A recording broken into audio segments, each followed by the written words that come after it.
vipunostot sivulle käsipainolla. Jos sä haluat isot pyöreät sivuolkapäät, niin tää on se liike, mitä sun kannattaa tehdä. Tää on myös samalla liike, minkä tosi moni tekee ihan päin persettä, ilkeästi sanottuna. Ja mulla on muutama tipsi, miten mä oon saanut omille valmennettaville ohjattaville tän sopii hyvin ja saamaan hyvän tuntuman, hyvän poltteen ja sitä kautta tosi hyvää kehitystä olkapäihin. Tämänhän voi tehdä seisten, tää voi tehdä taljassa, tää voi tehdä laitteessa, tää voi tehdä vaikka tangoilla, mutta tehdään me nyt käsipainoilla. Ja miksi istuen?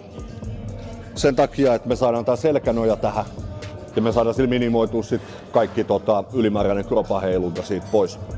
Eli nojataan ihan kunnolla tänne penkkiin, tuodaan käsipainot tähän sivulle.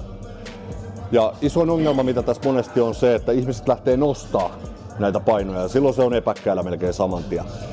Eli lähdetään ajattelemaan mieluummin sillä lailla, että pikkurilli pikkusen edellä ja lähdetään viemään nyrkkejä tonne vastakkaisiin seiniin. Eli ei mietitä sitä painon nostamista pelkästään, vaan lähdetään vaan työntää käsiä tonne sivulla.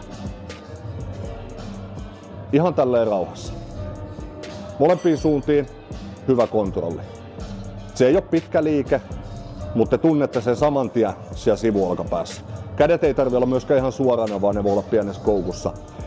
Sitten kun olette saanut sen tuntuman sinne, niin te voitte rupea pikkusen kohottaa sitä liikerataa tonne ylemmäs. Mutta sen ei ole pakko mennä missään välissä tonne hartialinjaan asti. Kunhan te tunnette sen koko ajan siellä sivuolkapäässä. Hartiat alhaalla, epäkkäät rentona. Se on eka asia.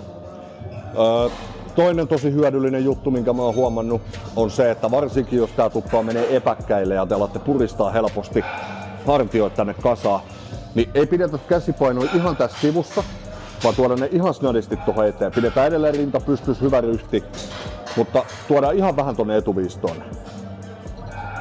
Ja taas sama homma. Ei nosteta, kilisee ja kolisee, vaan työnnetään tonne sivuille. Ja negatiivinen eli alastuonti ihan vähintään yhtä rauhallisesti kuin ylöstuonti. Pistä nää testiin sun seuraavassa olkapääreenissä. Kommentoi alas, jos viittit, että mitä tykkäsit. Ja jos on mitään toiveita, että mistä liikkeestä haluaisit ehkä samanlaisen tipsin, niin mä pistän joka tiistai tulee.